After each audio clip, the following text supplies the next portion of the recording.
Muchas gracias a ambos expositores, al ex gobernador del Chaco y al jefe de gabinete de ministros, por lo que hizo allí con el mecanismo y por lo que acaba de plantear que se puede hacer ahora.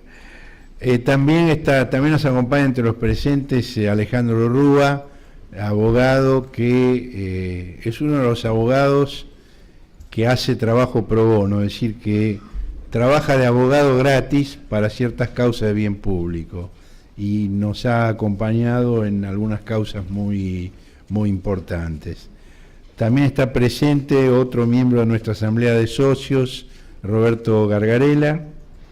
Veo de nuestra gente del CELS a Rodrigo Borda, gran abogado de litigio que ha trabajado muchos años con nosotros, a Marcela Perelman, a Federico Efrón, abogado joven que ha tenido, junto con Diego Morales, algunas de las causas más complicadas en una provincia muy feudalizada, donde ha tenido que defender a los compañeros de la etnia Com, agredidos y perseguidos por el sistema político y por el sistema judicial de esa provincia, a Gabriela Kretzel, que participa en nuestro equipo internacional, una personalidad realmente brillante.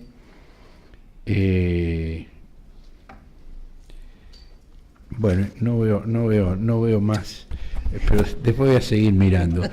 Y le paso el micrófono, Ricardo, pasale el micrófono a Enrique Petracchi, nuestro último invitado de la noche.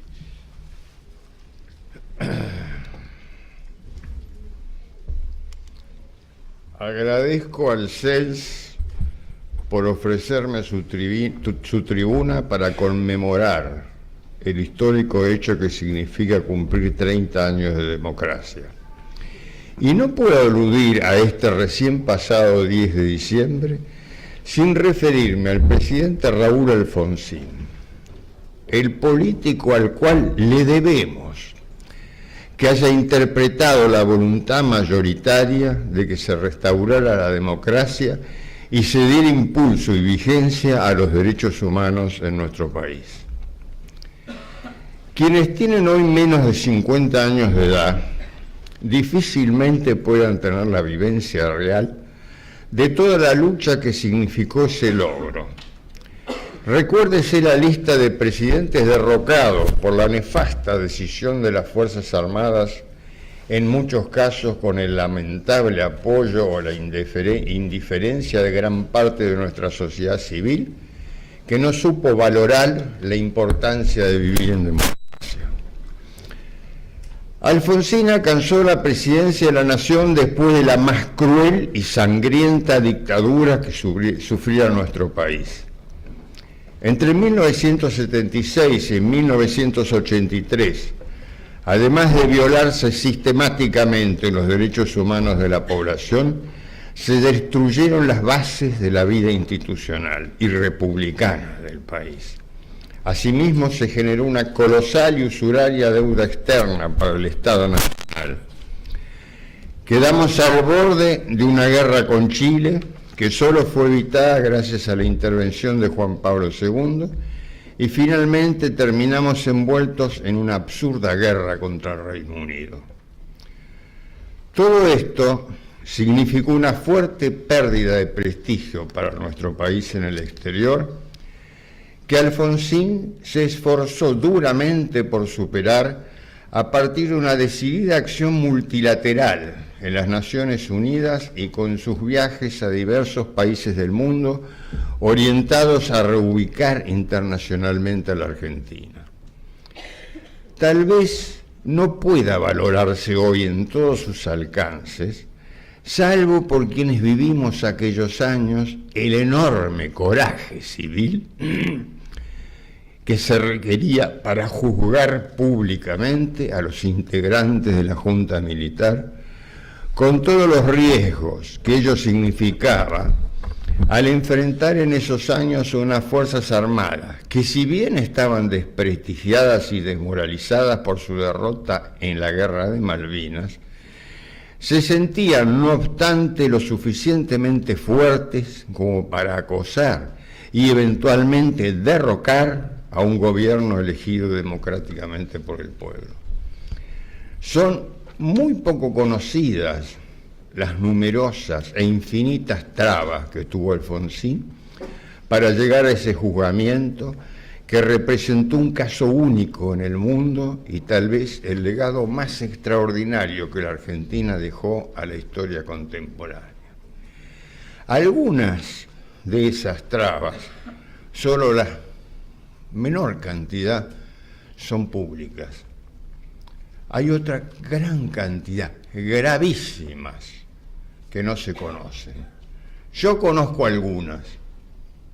Queda a los biógrafos del expresidente y a los historiadores investigarlas. Pero ese triunfo de la democracia tal vez no encontró suficientemente madura a nuestra clase dirigente como para que entendiera que ese 30 de octubre no debíamos festejar el triunfo de un partido contra la derrota de otro, sino el triunfo de la democracia contra toda dictadura. Un verdadero nunca más. De otro modo, el presidente Raúl Alfonsín hubiera podido cumplir un mandato completo y no resignarlo anticipadamente, si bien ya sin un golpe militar, pero acosado por una nada inocente crisis económica que le arrebató la gobernabilidad. Sin duda, teníamos y tenemos todavía mucho que aprender.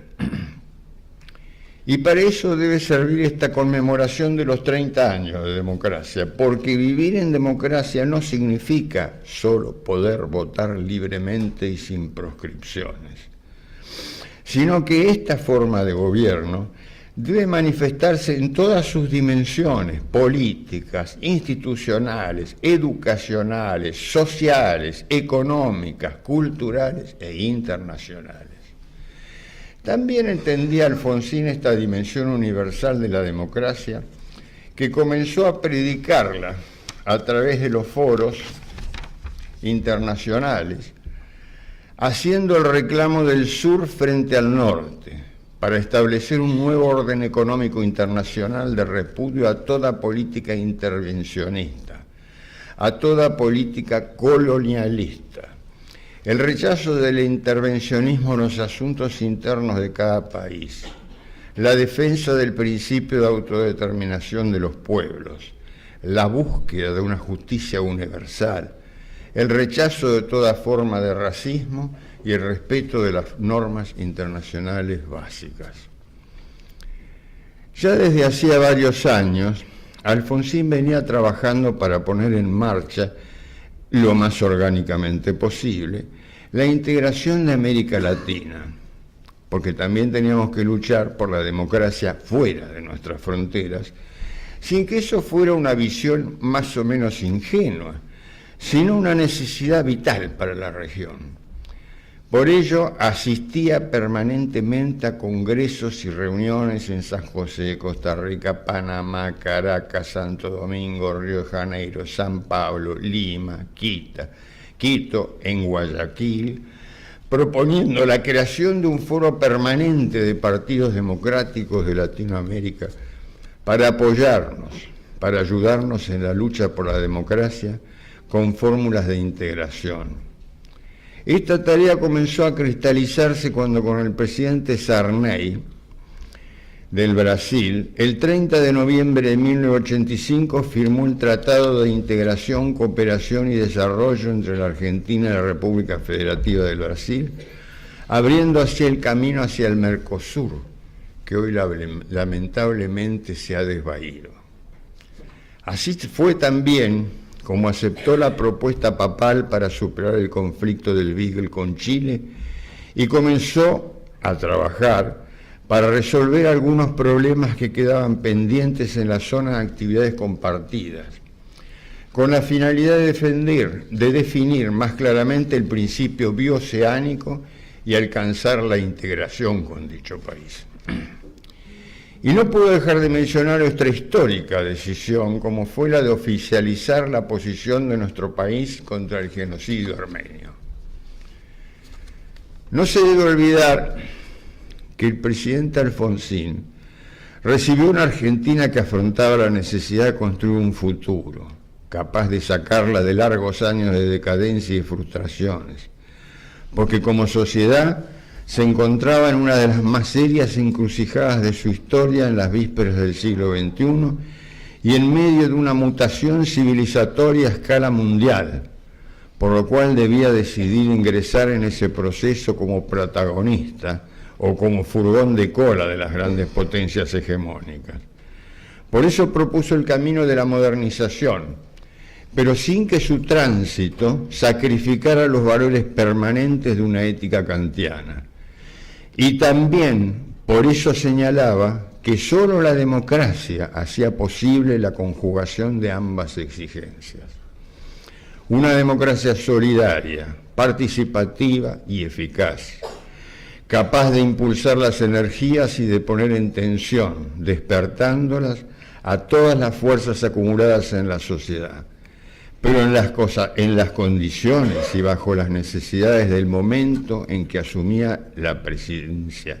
Encarar esa modernización como salida de la prolongada crisis implicaba crear, en lugar de esa sociedad bloqueada con la que había culminado el ciclo precedente, una sociedad despierta y flexible, lo cual no significaba propugnar la disolución de todos los elementos de orden y disciplina social consensualmente aceptados, porque la flexibilidad no implicaba ninguna anomia ni el rechazo de los valores que constituían la estructura de toda convivencia civilizada. Además, esa modernización significaba también encontrar un estilo de gobierno que mejorara la gestión del Estado y que planteara sobre otras bases la relación entre dicho Estado y los ciudadanos. Y ese debate acerca del papel del Estado y de las relaciones con la sociedad debía comenzar por distinguir una dimensión de lo público como diferente de lo privado y de lo gubernamental. Debía ser tomado por la comunidad como uno de los temas claves de ese momento, y como tal debía ser considerado con mayor serenidad que la acostumbrada hasta entonces, cuando el pensamiento político administrativo parecía solo ocupado por los estatistas y por los privatistas a ultranza. Por eso decía el presidente Alfonsín que cuando hablaba de construcción de la democracia, no estaba aludiendo a una simple abstracción, sino que estaba refiriendo a la fundación de un sistema político que solo sería estable en la medida en que se tradujera en la adopción de rutinas democráticas asumidas y practicadas por el conjunto de la ciudadanía. Porque las normas constitutivas de la democracia presuponían y promovían el pluralismo y por lo tanto la pacífica controversia de propuestas y proyectos acerca del país que anhelábamos. Así las cosas, los objetivos que enunciaba, cuya síntesis cabía en la fórmula de una sociedad moderna, participativa y éticamente solidaria, constituían en ese sentido un proyecto de país. Él tenía la convicción de que ese proyecto bien podía ser discutido, corregido, perfeccionado, pero en todo caso debía poseer una capacidad convocante que excediera por sus propias calidades los puntos de vista particulares de un sector, de una corporación e incluso de una agrupación partidaria.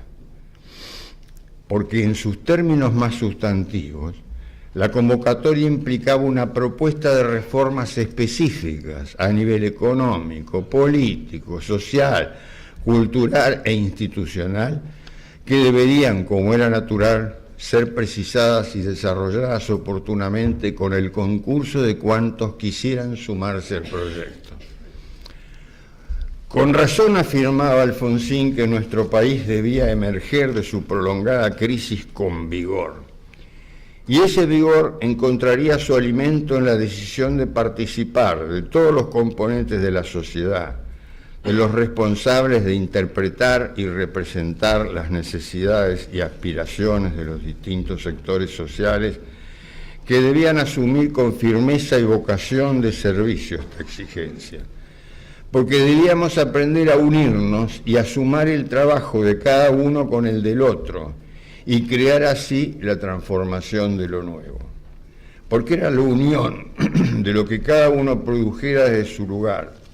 Por eso su discurso intentaba llegar con ese nuevo espíritu de construcción a todos los argentinos dispuestos a marchar juntos para lograr la unión de lo desunido y de lo disperso. Y esto se refería a una disposición, a una voluntad, pero también a un compromiso para alcanzar la concreción de las ideas en la vida real de las personas. A mí me honró incorporándome como juez de la Corte que todavía integro, cumpliendo dentro de ella con sus ideales de justicia y libertad. Tengo una anécdota al respecto. Yo, anécdotas de Alfonsín podría hablar días, pero tengo una. La primera vez que yo lo conocí a Alfonsín fue cuando juré como ministro de la Corte, que él me tomó juramento.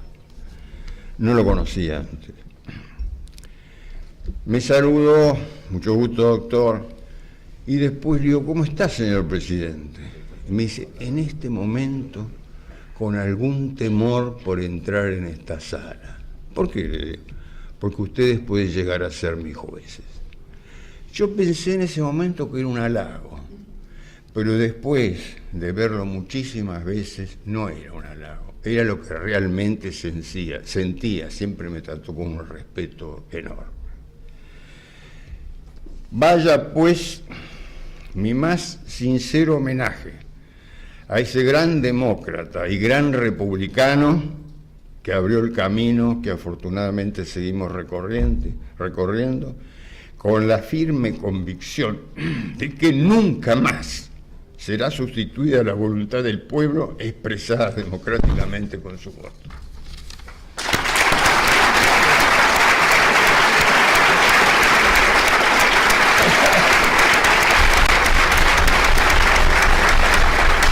Bueno, muchas